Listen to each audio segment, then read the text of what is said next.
Michael Carter checked his Uber app as another ride request pinged. It was 2:17 a.m. on a Thursday night, technically Friday morning in downtown Miami. The late-night shift was Michael's specialty. Fewer drivers meant surge pricing, and the rides were usually straightforward. Drunk people leaving clubs, hospitality workers finishing late shifts, travelers catching early flights. This request was for a pickup at a luxury condo building on Brickell Avenue. 5-star rating passenger. Destination, Miami International Airport. A standard airport run, probably someone with an early morning flight. Michael pulled up to the gleaming glass tower and texted the passenger. Blue Toyota Camry, here at entrance. 3 minutes passed. Michael was about to cancel. Passengers had 5 minutes or the driver could leave without penalty, when a man emerged from the building. He was Asian, maybe late 30s, wearing an expensive-looking suit, but something was immediately off. The suit was disheveled. The man's hair was messy. He walked stiffly, like he was injured. He kept glancing behind him nervously. The man opened the back door and slid in quickly. Airport, please hurry. Michael pulled into traffic, glancing in the rearview mirror. The passenger was hunched forward, breathing heavily, clutching his side. His face was pale, sweating despite the car's air conditioning. You okay back there? Michael asked. Fine, just need to get to the airport. The man's voice was tight, strained.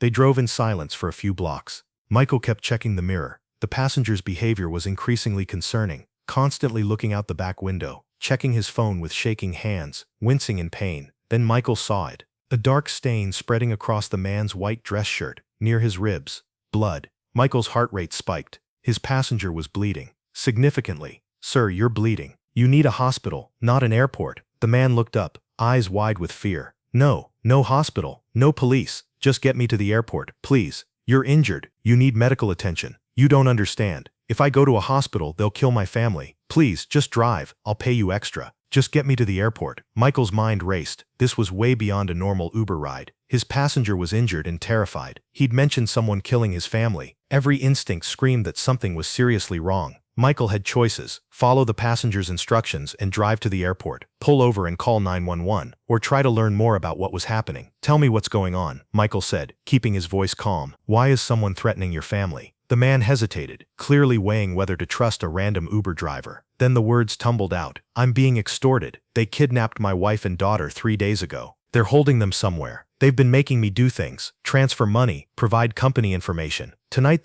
they stabbed me when I couldn't access more funds immediately. They said I have until 6 a.m. to get $2 million more, or they'll kill my family. I was trying to escape, to get to the FBI, but I'm running out of time. Michael processed this information rapidly. Kidnapping, extortion, a stabbed passenger, a family in danger, a ticking clock. Why not just call 911 right now? Because they have people watching. They know things, where I live, where I work, what I'm doing. They said if I contact police, they'll know immediately, and my family dies. I don't know how, but they've proven they're monitoring me. My only chance is to get somewhere public, somewhere safe, and contact FBI without them knowing. The airport has security and FBI presence, Michael said, understanding the logic. You were trying to reach them there. Yes, but I'm losing blood. I'm getting dizzy. I don't know if I'll make it. Michael made a decision. I'm not taking you to the airport. I'm taking you to a police station. You need immediate help, and your family needs law enforcement to rescue them. No, they'll see. They'll know. My wife, my daughter. Listen to me, Michael said firmly but calmly. You're bleeding badly. If you pass out before reaching the airport, you can't help your family. And kidnappers who've already stabbed you aren't going to just release your family after getting more money. They'll keep extorting you or kill you all anyway. Your only real chance is law enforcement intervention. Right now. The man started crying. They have my baby. My daughter is 6 years old. They sent me a video of her crying, asking for me. I can't. The mention of a terrified 6-year-old being held by violent kidnappers hit him viscerally. We're going to get help for your family, but we need to do it smart. What's your name? James. James Chen. Okay, James. I'm Michael. We're going to handle this, but I need you to stay conscious and tell me everything you can about the kidnappers. Michael changed course, heading toward the nearest police station while James, fighting through pain and fear, told his story.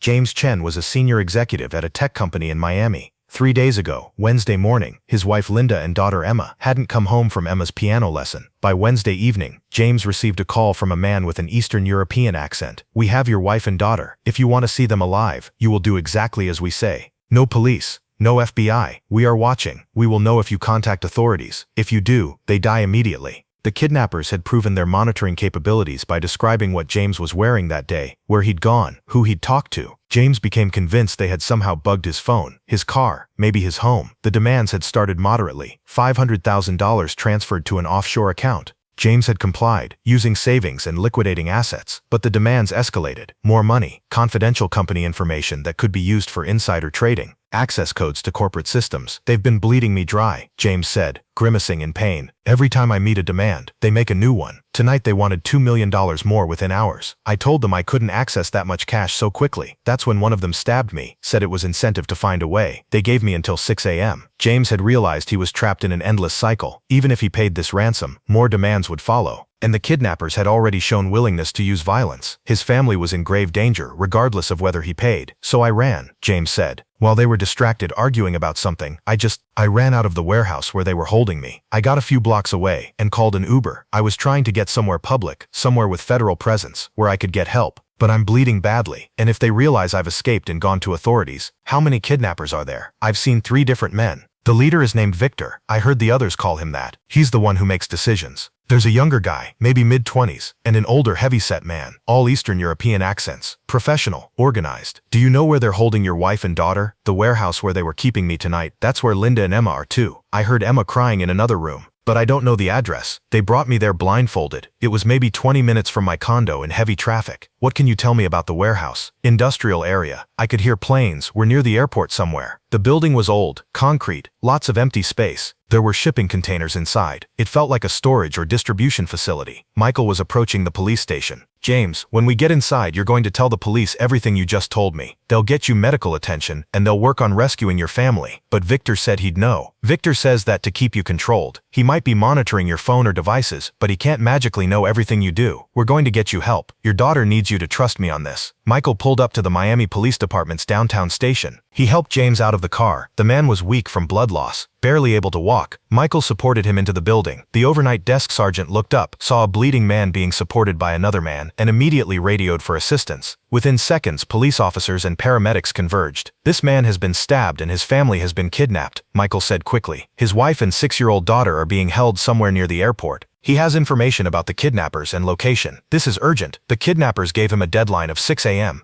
The Miami Police Department's response was rapid and professional. Paramedics began treating James's stab wound. It was serious, but not immediately life-threatening if treated quickly. Detective Sarah Rodriguez from the Major Crimes Unit took charge, recognizing this as a time-sensitive kidnapping situation. "Mr. Chen, I need you to tell me everything about the kidnapping. Who, what, when, where," Rodriguez said, sitting beside James as paramedics worked on him. "We don't have much time if there's a 6 a.m. deadline." James, struggling through pain and fear, repeated his story. The kidnapping 3 days ago, the escalating demands, the warehouse where his family was being held, the 3 kidnappers, the stabbing, his escape. "You said you could hear planes. The building was near the airport?" Rodriguez was already pulling up maps on a laptop. "Yes, it was maybe a 20-minute drive from my condo in traffic. Industrial area, old concrete building, shipping containers inside." Rodriguez cross-referenced industrial areas near Miami International Airport. "There are several warehouse districts in that radius. Do you remember anything else? Sounds, smells, anything that could help narrow it down?" James thought hard. I think I heard train sounds, like a freight train."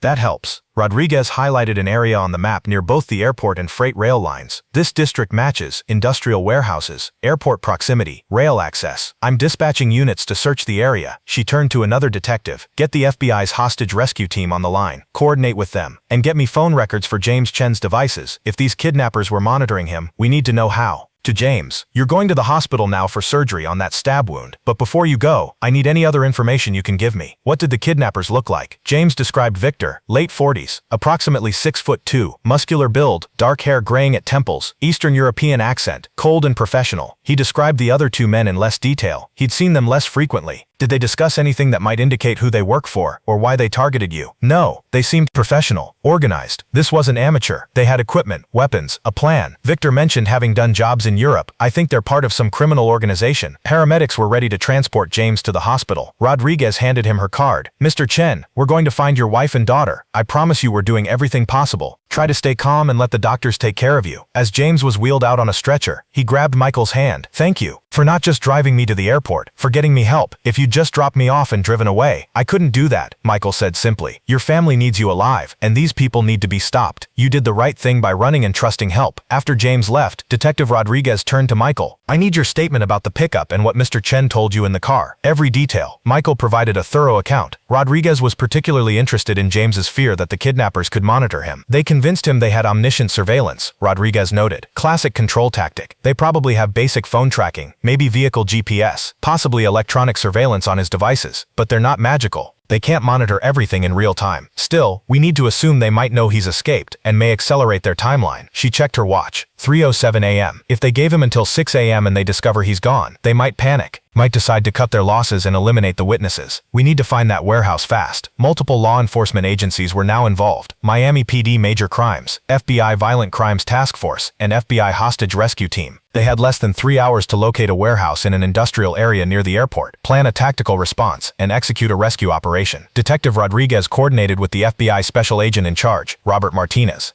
We have the approximate location narrowed down. Units are searching the warehouse district now, but there are dozens of buildings that match the description. What about electronic surveillance on Chen's devices? Martinez asked.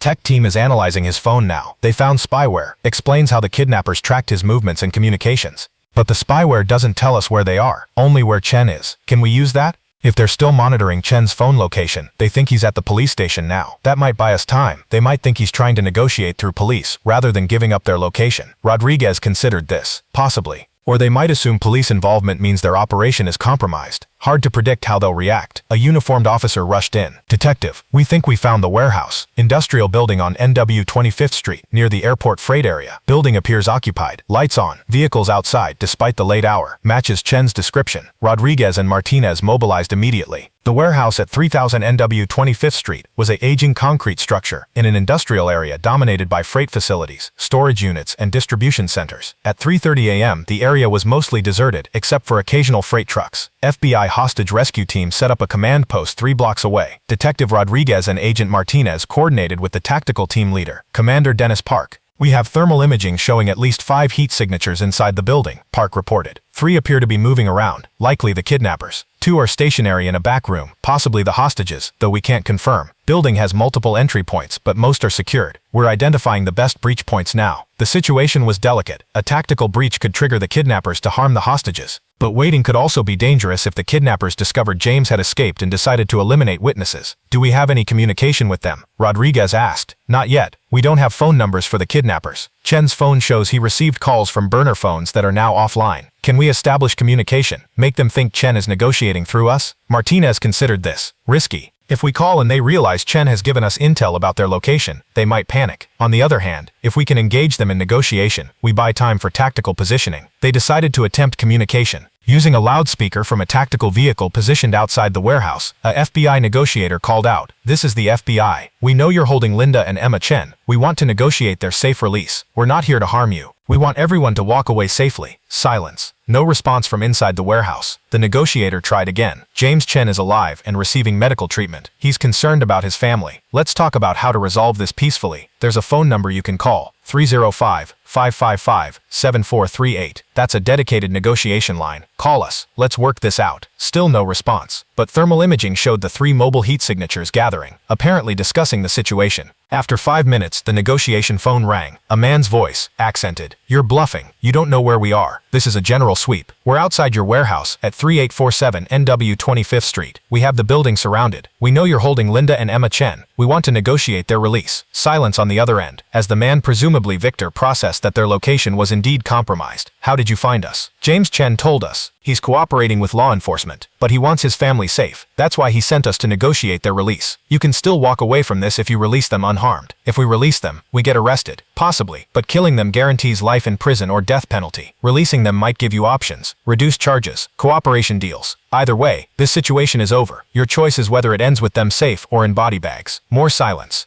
Then, we need guarantees. Safe passage, no charges, money. The negotiator, experienced in hostage situations, kept his voice calm and reasonable. I can't promise you everything you want, but I can promise that if Linda and Emma Chen walk out of there unharmed, it will be considered favorably. If they're hurt or killed, you'll face maximum consequences. Release them, and we'll talk about what happens next. Give us time to discuss. You have 15 minutes. Then we're coming in regardless, and if we have to breach, the likelihood of someone getting hurt increases dramatically. Peaceful surrender is your best option. The line disconnected. Commander Park turned to Rodriguez and Martinez. Do you think they'll surrender? Maybe, Rodriguez said. They're professional criminals, not terrorists or ideologues. They're motivated by profit, not cause. If they believe their operation is finished either way, they might choose the option that doesn't include murder charges. Or they might decide to eliminate the witnesses before surrendering, Martinez countered. We need to be ready to breach on a moment's notice. The tactical team positioned at multiple entry points, ready to execute a coordinated breach if necessary. Snipers established positions with sightlines into the warehouse. Medical teams stood by for potential casualties. The 15 minutes felt endless. Then the negotiation phone rang again. We want safe passage to the airport. A plane fueled and ready. Once we're airborne, we'll tell you where to find the woman and child. That's not going to happen, the negotiator replied. We don't give kidnappers transportation and weapons. Here's the only deal available. You release Linda and Emma Chen unharmed. You surrender without resistance. And we'll advocate for consideration of cooperation with prosecutors. That's it. Then we have nothing to lose by killing them. You have everything to lose. Right now you're facing kidnapping and extortion. Serious charges, but not capital offenses in Florida. The moment you kill them, you face first-degree murder with special circumstances. That's death penalty territory. Is dying by lethal injection worth it? Another pause. Then how do we know you won't just shoot us when we come out? You have my word. FBI and Miami PD are professional. We want this to end without more violence. Walk out with the hostages. Hands visible, no weapons. Surrender peacefully. You'll be arrested and processed, but you'll be alive and you'll have options. Kill them and you have no options. The negotiator muted his mic and looked at the commanders. I think Victor is considering it. His partners might be harder to convince. Victor seems like the pragmatic leader. The others might be more impulsive or desperate. They waited.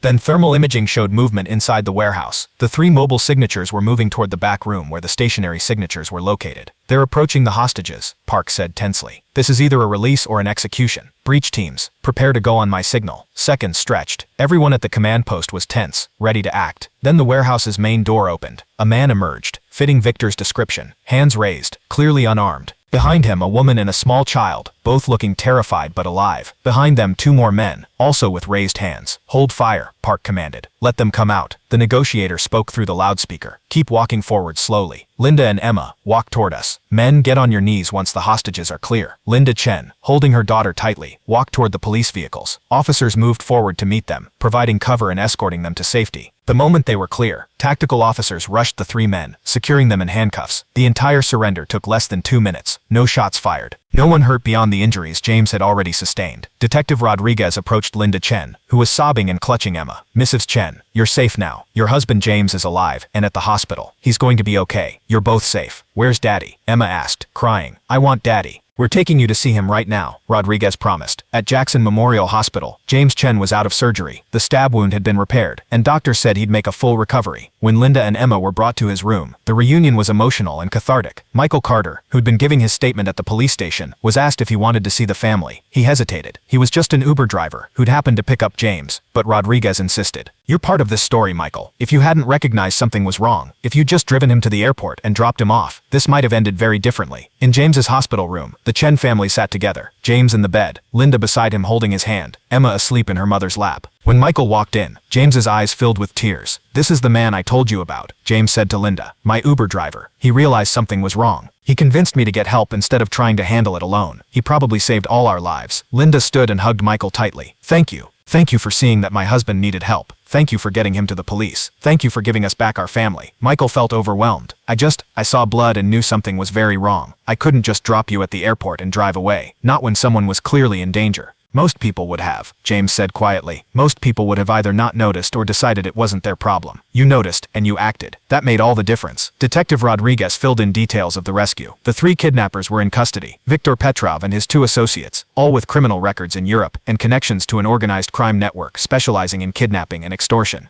They'd targeted James because of his position at a tech company and his wealth. They'd done this before, Rodriguez explained. We're coordinating with Interpol. Victor's network has kidnapped at least 7 other victims over the past 5 years kidnappers across Europe and the US. Your case is helping us build cases against an entire organization. The kidnappers had been monitoring James through spyware on his phone and GPS tracking on his vehicles. They'd used the surveillance to convince James they knew everything he did, maintaining psychological control. But their surveillance wasn't as comprehensive as they'd claimed. They hadn't known about his Uber ride or his conversation with Michael until after the rescue. If James had made it to the airport and contacted FBI there, we still would have responded, Rodriguez said. But he was bleeding badly. He might not have stayed conscious long enough, and the kidnappers would have had more time to realize their operation was compromised. They might have killed Linda and Emma and fled. Michael's decision to bring James to the police immediately gave us the time advantage we needed. James would spend several days in the hospital recovering. Linda and Emma were physically unharmed, but psychologically traumatized. They'd spend months in therapy, processing 3 days of captivity, but they were alive and together. Federal prosecutors charged Viktor Petrov and his associates with kidnapping, extortion, aggravated assault, and multiple other offenses. They faced decades in federal prison. Viktor, realizing the evidence against him was overwhelming, eventually agreed to cooperate with authorities, providing information about the broader criminal network in exchange for a slightly reduced sentence. Michael returned to driving for Uber. The story made news. Uber driver's quick thinking saves kidnapped family, and Michael received attention he wasn't comfortable with. He insisted he'd just done what anyone should do. I picked up a passenger who was bleeding and terrified, Michael told reporters. Of course I was going to get him help. That's basic human decency. But Uber and ride-sharing safety advocates recognized Michael's actions as going well beyond normal driver responsibilities. He'd recognized warning signs, engaged with a passenger in crisis, made smart decisions under pressure, and gotten James to safety despite the man's initial resistance. Uber gave Michael an award and a safety commendation. He used the attention to advocate for better training for drivers on recognizing emergencies and trafficking situations. Drivers see all kinds of people in vulnerable situations, Michael told a safety conference. Late-night pickups, people who are intoxicated or distressed, suspicious circumstances. Most of the time, it's nothing serious, but occasionally, your passenger might be in real danger. You need to pay attention, trust your instincts, and not be afraid to get help when something seems wrong. Viktor Petrov's trial began 8 months after his arrest. Despite his cooperation agreement, prosecutors wanted a trial to establish the full scope of his criminal enterprise and to give victims a chance to testify about their experiences. James Chen testified about 3 days of terror, being forced to transfer money, provide confidential information, and watch his family's safety depend on his compliance with escalating demands. They had us completely trapped, James said. Every demand I met led to another demand. I realized there was no end. They'd keep extorting me until either I ran out of resources or they decided to kill us. Running was the only option, even though I was terrified they'd hurt Linda and Emma if I did. Linda testified about being kidnapped leaving Emma's piano lesson. A van pulled up beside us in the parking lot.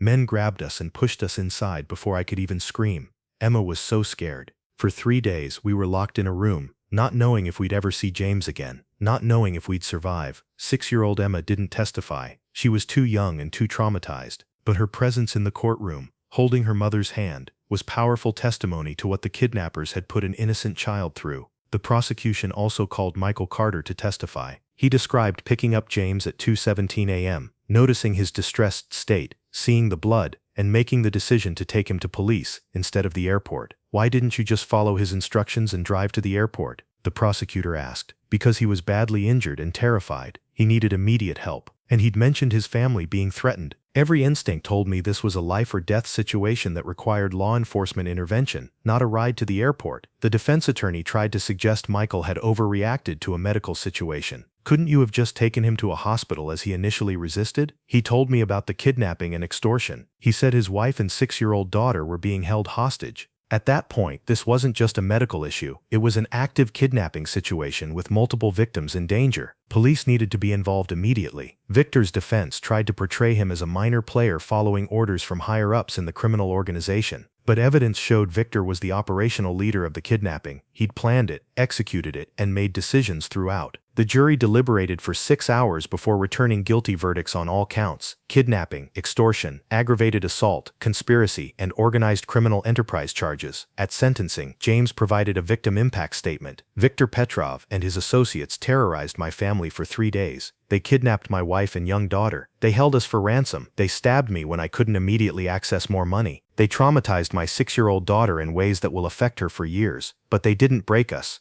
We survived because of brave people like Michael Carter, who refused to look away when someone was in danger, and because of law enforcement who rescued my family. I want Viktor to spend the rest of his life in prison knowing that despite his best efforts to destroy us, we're still here, together, and we're going to be okay." Viktor Petrov was sentenced to 45 years in federal prison without possibility of parole. His two associates received 30 and 35 years respectively. Judge Robert Morrison addressed Viktor directly. "You are a predator who targets successful people and their families. You kidnap, terrorize, and extort. You held a 6-year-old child hostage to force her father's compliance. You stabbed a man who'd already given you hundreds of thousands of dollars. You represent the worst kind of criminal, organized, calculating, and without conscience. You'll spend the rest of your productive life in federal prison, where you belong." The Chen family's case sparked conversations about ride-sharing safety from a different angle, not passengers protecting themselves from dangerous drivers, but drivers recognizing when passengers were in danger. Michael partnered with Uber, Lyft, and other ride-sharing companies to develop training for drivers on recognizing emergencies. The training covered road-spanning signs that a passenger might be in medical distress, indicators of potential trafficking, kidnapping, or coercion,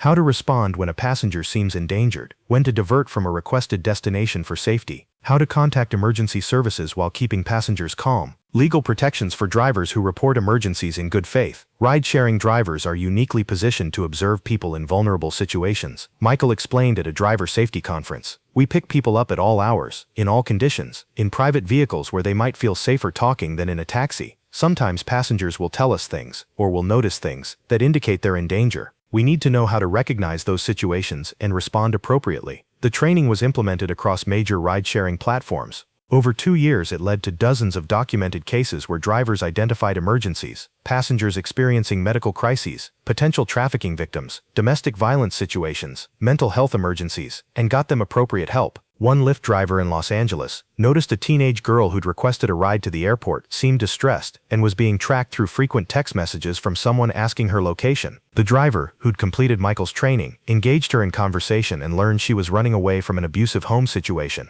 The driver connected her with resources and potentially saved her from a dangerous situation. Another Uber driver in Chicago picked up a man who seemed injured and confused. The driver recognized signs of a medical emergency, possible stroke, and diverted to a hospital instead of the requested destination. The passenger had indeed suffered a stroke and received treatment that prevented permanent disability. "These drivers made the same kind of decision I made," Michael told journalists. "They recognized something was wrong, trusted their judgment, and prioritized their passengers' safety over following instructions. That's what we need drivers to understand they can and should do when someone is in danger." James Chen recovered fully from his stab wound and returned to work. His company implemented enhanced security measures for executives. James also became involved in victim advocacy, working with organizations that supported kidnapping and extortion survivors. "Most people think kidnapping is something that happens in movies or foreign countries," James told a business security conference. "But it happens here, to ordinary families. We weren't rich by billionaire standards, just comfortable professionals, but that made us targets.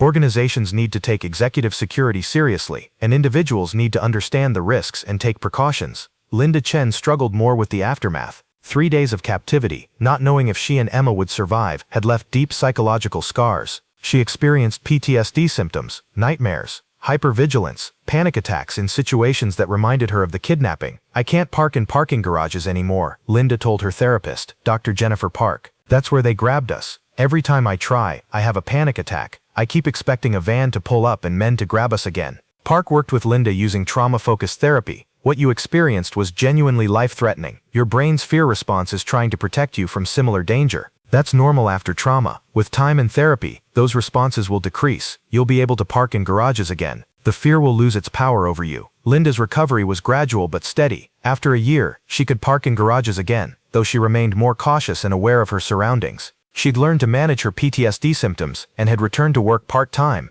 Emma, only 6 when kidnapped, had age-appropriate trauma responses. She had nightmares about bad men. She became clingy with her parents, afraid to let them out of her sight. She regressed in some developmental areas, bedwetting, difficulty separating at school, but with specialized child therapy using play therapy and trauma-focused cognitive behavioral therapy, Emma slowly healed. By age 8, she was doing much better. Nightmares were infrequent. She could separate from her parents for school. She was engaging with friends again. Children are remarkably resilient with proper support, her child psychologist, Dr. Maria Santos, told James and Linda. Emma experienced something terrifying, but she also experienced being rescued and protected. She saw adults working to keep her safe. That's an important narrative. She wasn't just a victim. She was someone people fought to save. That helps children process trauma in healthier ways. The Chen family maintained a relationship with Michael Carter. They invited him to Emma's birthday parties and school events. Emma called him Uncle Michael, the man who'd helped rescue her family. Michael is part of our family story now, Linda explained. He's the person who recognized James needed help and got him to safety. Without Michael's quick thinking, we might not be here. We want Emma to know him, to understand that there are good people who help when others are in danger. 3 years after Michael noticed James bleeding in his rearview mirror, the case continued generating discussions about public safety, private security, and citizen intervention. Security experts analyzed what had made the Chen family vulnerable. James was a known executive at a public company. His position and approximate wealth were discoverable online. The family had predictable routines, Emma's weekly piano lesson at the same time and place. Their home address was semi-public. These factors had allowed Victor's network to target and surveil them. High net worth individuals and executives need to think like potential targets, explained security consultant Robert Martinez at a corporate security conference. Vary your routines. Be aware of surveillance. Consider security for family members. Have emergency plans. The Chen family had none of these protections. They were easy targets. Companies began implementing more comprehensive executive protection programs, not just for CEOs but for senior executives who might be targeted for their access to funds or information. The case also raised questions about the spyware Victor's team had used to monitor James. Tech experts discovered the malware had been installed through a phishing email that appeared to be from James's company IT department. Once installed, it gave the kidnappers access to James's location, calls, and messages. Cybersecurity isn't just about protecting data, it's about protecting physical safety, said cybersecurity expert Dr. Lisa Chen. The spyware used in this case allowed kidnappers to monitor their victim in real time, maintain psychological control, and evade law enforcement for days. Organizations need better security awareness training. Individuals need to understand that clicking a wrong link can have life or death consequences. Law enforcement agencies studied the case for lessons about responding to kidnapping situations. The successful rescue had been facilitated by several factors: James's decision to escape and seek help, Michael's recognition that something was wrong, rapid law enforcement response, effective negotiation, and the kidnapper's rational calculation that surrender was better than murder charges. Not every kidnapping case ends this well, admitted FBI agent Robert Martinez, who'd helped coordinate the rescue. We were lucky in many ways. The victim escaped and provided actionable intelligence. The kidnappers were professionals who responded to negotiation rather than panicking and killing hostages. The tactical situation allowed us to surround them. Many cases aren't this clean. Martinez used the case in FBI training. What made this rescue successful was the chain of good decisions: James deciding to run, Michael deciding to involve police immediately, our team deciding to attempt negotiation while preparing for tactical breach, and the kidnappers deciding that surrender beat murder charges. Every link in that chain mattered. The constant retelling of his story took a toll on Michael. Every interview, every training session, every public appearance meant reliving that night, picking up a bleeding, terrified passenger, the drive to the police station, the agonizing wait while the rescue operation unfolded, the relief when the hostages were saved. I'm grateful we saved them, Michael told his wife Angela during a difficult conversation, but I'm also exhausted from talking about it constantly. Every time someone asks me to speak at a conference or do an interview, I relive that night. It was traumatic for me too, even though I wasn't the victim. Angela encouraged Michael to set boundaries. You're allowed to say no. You've done incredible advocacy work. You've trained thousands of drivers. You've made a real difference, but you're also allowed to step back and focus on your own life and well-being. Michael began declining most speaking requests, focusing instead on his family, Angela and their 2 children, ages 9 and 7. He continued driving for Uber, but on a more limited schedule. He'd earned enough from the publicity and awards to reduce his hours and spend more time with his family. That night showed me how fragile life is, Michael reflected. If I'd picked up James 5 minutes later, after he'd passed out from blood loss, the story might have ended differently. If I'd just driven him to the airport like he asked, he might have collapsed before reaching help. Small decisions, small timing differences, they matter enormously. That makes me want to focus on what's important: my family, my community, living a meaningful life. James Chen also grappled with the aftermath in unexpected ways. The physical injury healed, his family was safe, and the kidnappers were imprisoned. But James struggled with guilt and second-guessing. I keep thinking about what I should have done differently, James told his therapist, Dr. Robert Foster. Should I have contacted police immediately when Linda and Emma were taken? Should I have had better security? Should I have recognized the phishing email that installed the spyware? Could I have prevented this? Dr. Foster helped James understand that he'd been targeted by sophisticated criminals and had made reasonable decisions with limited information. You couldn't have known that complying with initial demands would lead to escalating extortion. You were trying to protect your family. When you realized compliance wasn't working, you made the brave decision to escape and seek help. You did what you needed to do. James also struggled with anger at Victor and his associates for what they'd done, but also at a system that had allowed them to operate across borders for years, victimizing multiple families before being caught. 7 other families went through similar ordeals before us, James said bitterly. How did these men operate for years without being stopped? How many victims didn't report or didn't escape? How many are still out there, trapped by different criminals running the same schemes? These questions motivated James to become an advocate for stronger international cooperation on organized crime, better resources for victims, and enhanced corporate security standards. 5 years after the kidnapping, the Chen family case had contributed to measurable changes in how kidnapping was prevented and responded to. Florida had passed legislation requiring companies above a certain size to provide security awareness training for executives and their families. The Chen Family Protection Act mandated training on recognizing surveillance and targeting behavior, varying routines to avoid predictability, cybersecurity basics to prevent spyware installation, emergency response procedures if threatened or taken, family security protocols. This legislation came directly from James and Linda Chen's advocacy, explained State Senator Patricia Martinez. They turned their trauma into action, working with us to create laws that protect other families. If even one family avoids being targeted because of this training, it's worthwhile. The FBI expanded its resources for kidnapping and extortion cases, including a specialized task force focused on organized criminal networks operating across borders. The task force had disrupted multiple kidnapping operations and rescued victims in the US and Europe. The Chen case showed us that these aren't isolated incidents but coordinated operations by criminal networks, said FBI Director Thomas Anderson. We've responded by enhancing international cooperation, sharing intelligence more effectively, and dedicating more resources to dismantling these networks. Ride-sharing safety training had become standard across the industry. Uber, Lyft, and smaller competitors all required new drivers to complete modules on recognizing emergencies and responding appropriately. The training explicitly used Michael's case as an example. When we tell drivers about Michael Carter noticing his passenger was bleeding and getting him help despite resistance, it gives them permission to trust their instincts, said Sarah Johnson, Director of Safety at a major ride-sharing company. Many drivers worry about overstepping or making situations worse. Michael's story shows that sometimes the professional thing to do is deviate from the passenger's requests to ensure their safety. The training had documented impact. Over 5 years, drivers using the skills from the program had identified and assisted 147 passengers experiencing medical emergencies, reported 34 suspected trafficking situations to authorities, connected 89 passengers in crisis with appropriate resources, potentially saved dozens of lives through rapid emergency response. Insurance companies began offering reduced premiums for ride-sharing drivers who completed enhanced safety training, recognizing that trained drivers reduced liability risks. 10 years after that, 2 a.m. pickup, Michael Carter, now 44, had transitioned from full-time driver to safety consultant and trainer. He developed comprehensive curriculum for ride-sharing companies, taxi services, and transportation workers on recognizing and responding to passenger emergencies.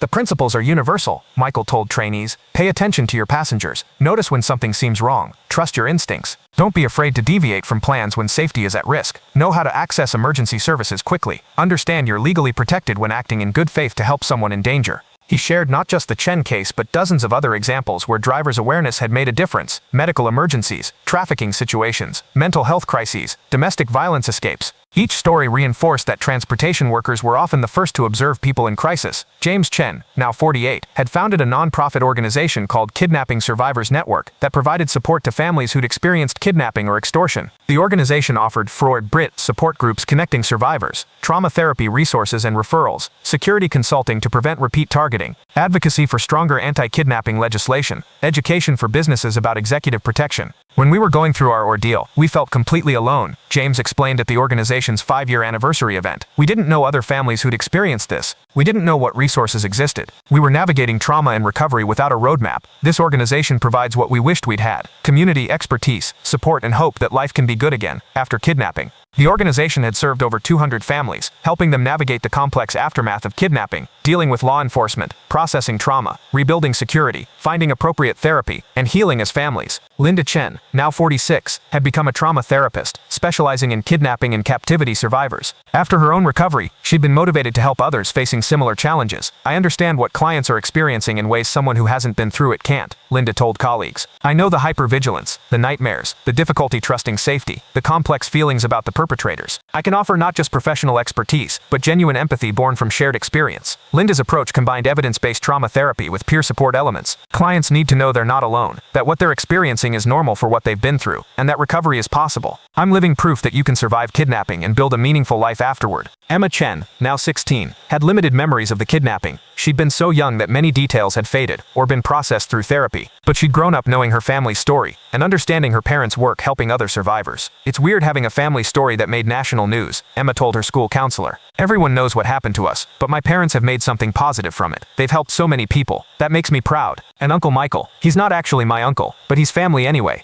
He's the person who started everything by noticing my dad needed help. That taught me to pay attention to people around me, to help when I can. Emma volunteered with her father's nonprofit, helping organize events and connecting with children who'd been kidnapped. Her peer perspective was valuable. She could talk to younger survivors in ways adults couldn't. On the 10th anniversary of the night Michael picked up James Chen bleeding and terrified, the Chen family and Michael gathered privately. No media, no speeches, just the people whose lives had been forever connected by one crisis and one act of intervention. They met at the Chen family home, James, Linda and 16-year-old Emma, plus Michael and his wife Angela. Over dinner, they reflected on a decade of impact. 10 years ago tonight, I was being held in a warehouse, stabbed and bleeding, James said. I just made the terrifying decision to run, not knowing if it would get my family killed. I called an Uber because I needed to get somewhere safe. And I got Michael, someone who noticed something was wrong and refused to just drop me off and drive away. He looked at Michael with emotion. You saved 3 lives that night, mine, Linda's, and Emma's. But you also changed our lives, not just by rescuing us, but by being someone who cared. You didn't know us. You had no obligation beyond driving me to my destination, but you saw a person in trouble, and you helped. That's restored my faith in humanity. Michael, characteristically modest, shook his head. I just did what anyone should do. I saw you were bleeding and scared. I couldn't ignore that, but most people would have, Linda insisted. Most people would have convinced themselves it wasn't their problem. Or they would have taken you to a hospital, but not called police. Or they would have honored your request to go to the airport, even though you were critically injured. You made exactly the right decisions at every point. You got James to police immediately. You gave them information that helped them plan the rescue. You quite literally saved us, Emma added quietly. I don't remember much from when I was 6, but I remember being scared. And I remember afterward, when we were safe, my parents telling me about Uncle Michael, the Uber driver who'd noticed something was wrong and gotten help. Growing up, I've understood that there are good people who help when others are in danger. That's shaped how I see the world. Angela, Michael's wife, spoke up. That night changed our family too. Michael came home shaken, having just helped rescue a kidnapped family. For weeks he processed what had happened, the weight of his decisions, the what-ifs, the trauma of being involved in such a serious situation. It wasn't easy for him, but seeing the positive impact, meeting your family, watching the safety training reach thousands of drivers, it's given meaning to a difficult experience. They discussed the decade of advocacy work, the families helped through James's nonprofit, the survivors Linda had counseled, the drivers Michael had trained. Countless lives had been touched because one Uber driver had noticed something wrong and acted. Sometimes I think about the alternate timeline, James said. The one where Michael just drives me to the airport. I probably pass out from blood loss before reaching FBI. Maybe I die. Or maybe I reach them, but the delay allows Victor to realize I've escaped and he kills Linda and Emma before police find them. That timeline haunts me because it almost happened, Michael admitted.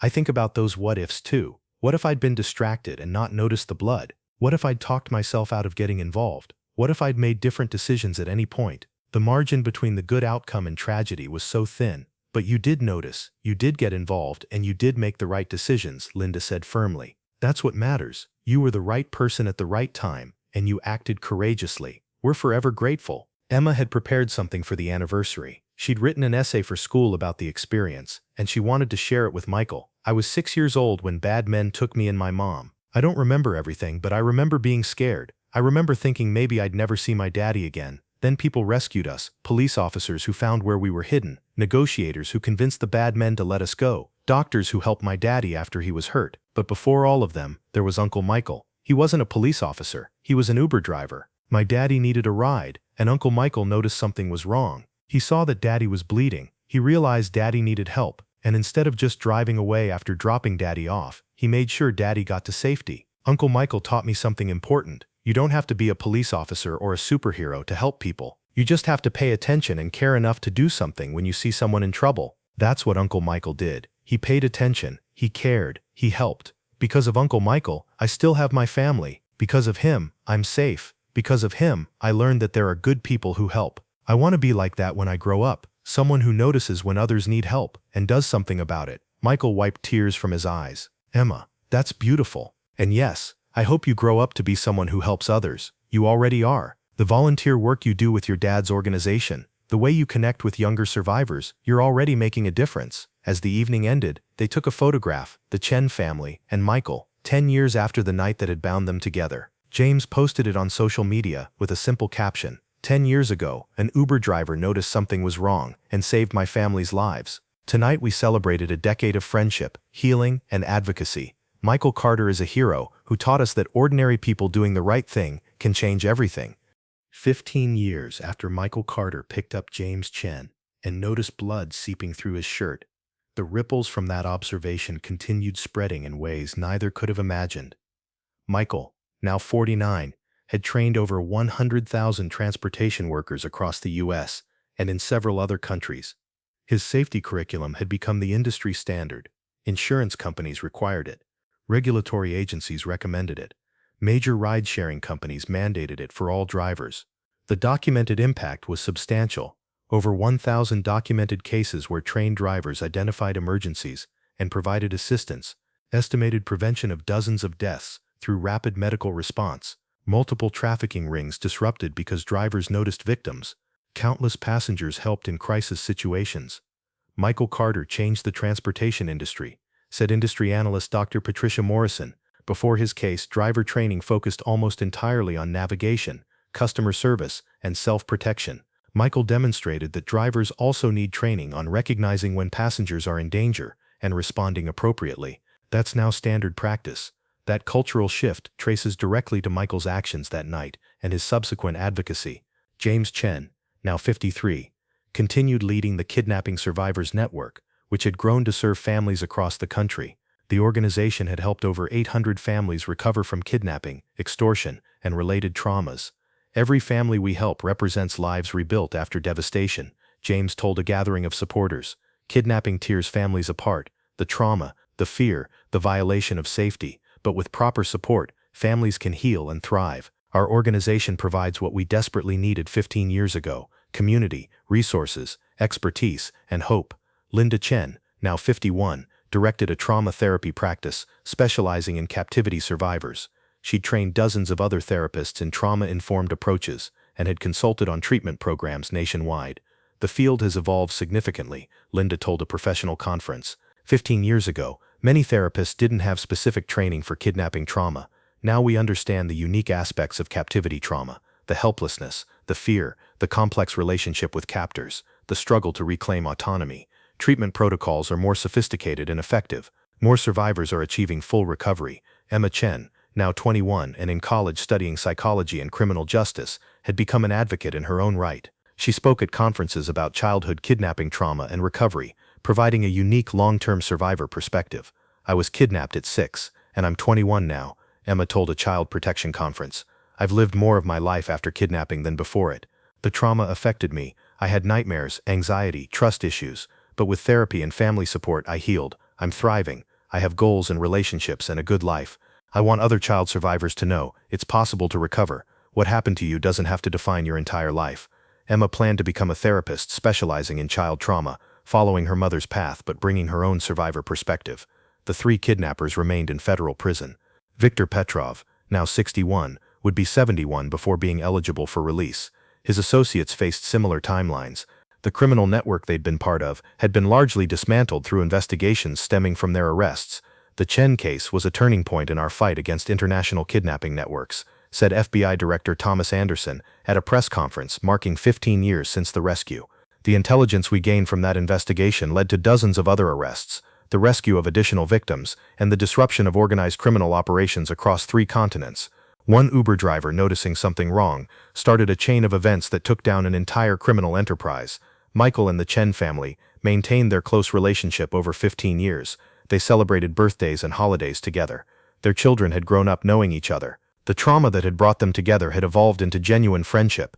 We're bound by the worst night of our lives, James reflected. But we're also bound by everything good that came after. The rescue, the recovery, the advocacy, the impact. Michael will always be the person who saw me bleeding and chose to help. But he's also just Michael, my friend, our family's friend, someone we care about beyond that one night. Michael was equally appreciative. Meeting the Chen family has been one of the great gifts of my life. Yes, we met under terrible circumstances, but seeing them thrive, watching Emma grow up, working together to make transportation safer, it's been meaningful. That one night could have just been a traumatic memory. Instead, it became the start of something important. On the 15th anniversary, they gathered again, now with a larger group including survivors the Chen nonprofit had helped, drivers Michael had trained, and advocates they'd all worked with over the years. The gathering celebrated not just one rescue, but a movement, a community of people committed to noticing when others were in danger and acting to help. James addressed the group. 15 years ago, I thought my family and I would die. A criminal network had us trapped. Then I made a desperate escape attempt. I called an Uber, hoping to reach safety. And I got Michael, someone who saw I was in trouble, and got me help. One person noticing, one person acting. That's all it took to save 3 lives, and eventually help hundreds more. Michael added, what I've learned over 15 years, everyone has power to make a difference. You don't need special authority or expertise. You just need awareness and willingness to act when you see someone in danger. A ride-sharing driver, a neighbor, a store clerk, a teacher, anyone can be the person who notices and helps. That's the legacy I hope we've created, a culture where people pay attention and intervene rather than looking away. As the evening concluded, Emma Chen, now a confident young woman preparing for graduate school, offered final thoughts. I'm alive because a stranger cared. Uncle Michael didn't know my family. He gained nothing from helping except the knowledge he'd done the right thing, but his caring changed everything. He saved my father's life and my mother's and mine. He gave us 15 years we wouldn't have had, years where my parents helped hundreds of families, years where Uncle Michael trained thousands of drivers, years where I grew up and found my purpose helping other survivors. All that happened because one person noticed and helped. She looked around the room. Survivors, advocates, trained drivers, grateful families. This is Uncle Michael's legacy, and my father's, and my mother's, and everyone here working to help people in danger. We're all part of a chain that started with one observation, one decision, one act of courage. That chain continues every time someone notices a person in trouble and chooses to help rather than look away. That's how we save lives. One observation, one decision, one person at a time. 15 years, one bleeding passenger, one observant driver, one decision to help instead of looking away, one phone call that started everything. 3 lives saved that night, hundreds more in the years since. A movement created, a culture of caring built, one person paying attention, one person acting with courage, one moment that became a lasting legacy. That was always enough. This story is dedicated to every transportation worker, rideshare driver, and everyday citizen who pays attention to the people around them, notices when something seems wrong, and has the courage to help someone in danger. Your awareness and action save lives. And to anyone currently in a dangerous situation, there are people who will notice, who will care, and who will help. You are not alone. Thank you very much for listening. Please let us know what you think of this story in the comments. Don't forget to like the video and subscribe to the channel. Turn on notifications so you don't miss any other videos.